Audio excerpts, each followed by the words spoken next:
नमस्कार.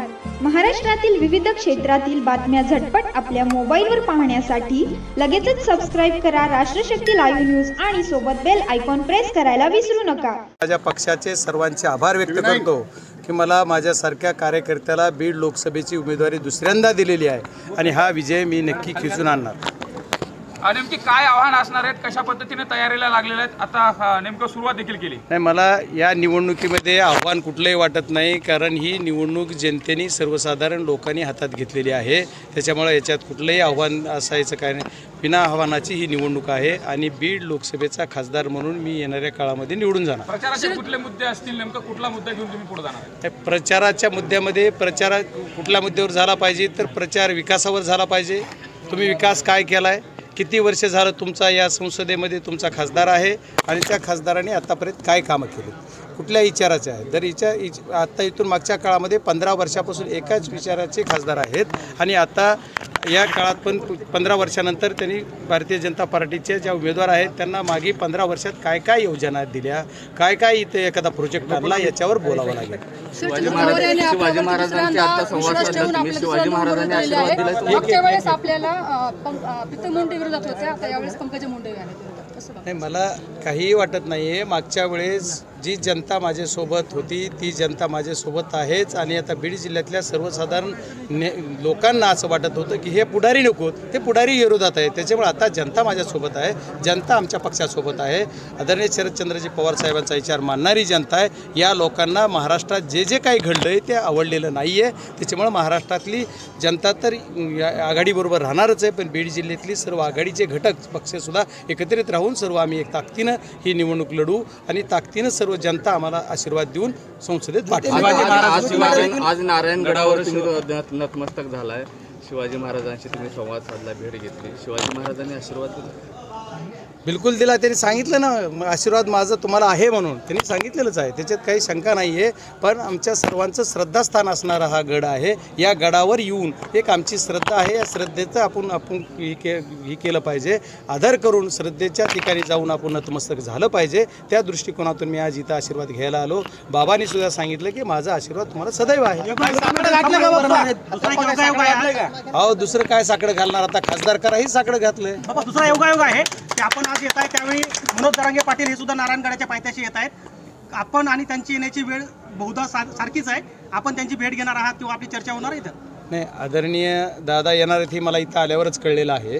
आणि किंवा समजा ती त्यांचा नियोजित कार्यक्रम असेल. मला रात्री 6 वाजता उमेदवारी 5:45ला डिक्लेअर झाल्याच्यानंतर मी पहिल्या दिवसापासून असं म्हणतो की मला माझ्या श्रद्धास्थानावर जाऊनच मी करायचं. रात्री बाबांशी पण मी बोललो की मी उद्या येतोय. निवडणूक डिक्लेअर झाली की मी 15 मिनिटात बाबांना फोन केला आणि मी आपला आशीर्वाद घ्यायला गडावर नतमस्तक व्हायला येतोय. त्यांनी या म्हणून सांगितलं. त्याच्यानंतर त्यांची परवानगी घेऊन त्यांच्या ट्रस्टीच्या परवानगीनं मी इथं आलेलो आहे. त्याच्यामुळं हा विषय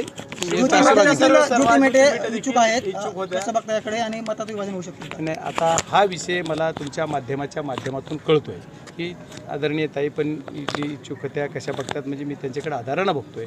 बीड जिल्हा पण त्यांच्याकडे आधारानं बघतोय. बीड जिल्ह्याला काय हवंय ते सर्वांनी करावं एवढी माझी विनंती. काय त्यांना आव्हान काय असेल? पंकजाताईंनी काल बोलत असताना सांगितलं तुमची उमेदवारी जाहीर झाल्यानंतर तुम्हाला शुभेच्छा देखील दिल्या, मात्र असं तगडं काही आव्हान नाही अशा पद्धतीने देखील त्यांनी म्हटलं. नेमकं कसं पाहता त्यांच्या या वजेवर? त्यांनी शुभेच्छा दिल्या, त्यांचा धन्यवाद मानतो की त्यांच्या शुभेच्छाच्या जीवावर मी खासदार म्हणून संसदेत जाईल. मात्र आव्हान तगडं नाही, उमेदवारांच्या संदर्भामध्ये बोलत असतात त्यांनी. येणारा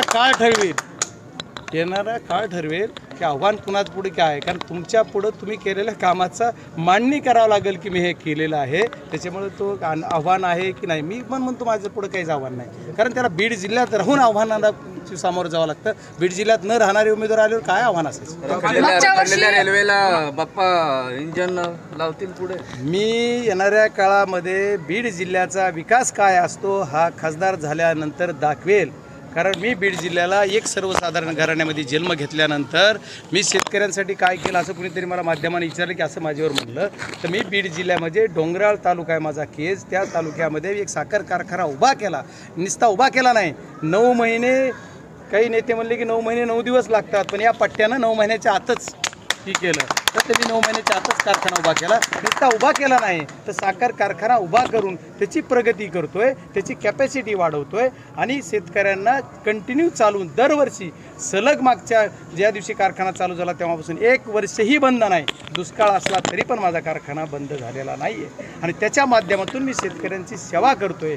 बीड जिल्ह्यात नव्हे तर मराठवाड्यात सर्वाधिक भाव पहिली उचल द्यायचं काम माझ्या एडीसीडी कारखान्याच्या माध्यमातून मी केलेलं आहे. ही माझं कर्तृत्व आहे. त्याच्यामुळे माझं कर्तृत्व जे आहे या माझं सिद्ध करायची मला गरज नाही आहे. माझ्या बीड जिल्ह्यातल्या जनतेला, सर्व तालुक्याला, पाटोदा तालुका असेल, बीड तालुका असेल, गेवराई तालुका असेल, माजलगाव तालुका असेल, परळी तालुका असेल, अंबाजोगाई तालुका असेल, केज तालुका तर कार्यक्षेत्रच आहे, वडवणी तालुका असेल, धारूर तालुका असेल, सगळ्या तालुक्याचा, इव्हन आष्टी तालुक्याच्या सुद्धा काही भागाचा ऊस मी माझ्या एडीश्वरी कारखान्याला आणून त्या लोकांना न्याय दिला आहे, त्यांना भाव दिला आहे आणि त्यांना पैसे देतोय. कुणाचेही पैसे ठेवलेले नाहीत. 1 रुपया उशीर नाही. माझं महिन्याला तुमच्या माध्यमाच्या बाबतीत सांगतोय की मी वेळेला पेमेंट काढतोय. कुणाचं 2 वर्ष नाही FRP देत नाही. 1 रुपया FRPचा मी इथून मागं ठेवलेला नाही आहे आणि दरवर्षी पेमेंट देतोय, सर्वाधिक भाव देतोय आणि सर्वाधिक उच्चांक यावर्षी तर झाला आहे की 9 लाख जवळपास माझं गळाप झालेला आहे. त्याच्यामुळे यावर्षी सुद्धा चांगल्या पद्धतीने काम. 2019च्या लढाईमध्ये आपण आपल्यासोबत धनंजय मुंडे होते, आता मात्र विरोधात आहेत. आता कसं आहे? माझ्या समोर बीड जिल्ह्यातली जनता आहे. माझ्यासोबत जनतेच्या जीवावर मी ही निवडणूक लढत आहे. कुणा व्यक्तीच्या जीवावर किंवा कुणा व्यक्तीच्या विरोधात नाहीये. ही निवडणूक ही जनतेच्या जीवावर. निवडणुकीला समोर जात आहेत. मात्र पंकजा मुंडे देखील मांडल्यात की मी देखील शेतकरी पुत्र आहे, माझा मुलगा देखील शेतकरी पुत्र आहे. मला त्या काय म्हणल्या हे मी ऐकलं नाही. त्याच्यामुळं मला त्या काय म्हणतात ही तुम्ही म्हणतात ही जर खरं असेल तर कोण शेतकरी पुत्र आहे आणि कोण नाही. माझे वडील शेतीच करतात, शेतीच करत होते, उद्याही शेवटपर्यंत शेतीच करतात. त्यांना दुसरा कुठलाही सोर्सेस त्यांच्या मनात नाही आहे. त्यांच्या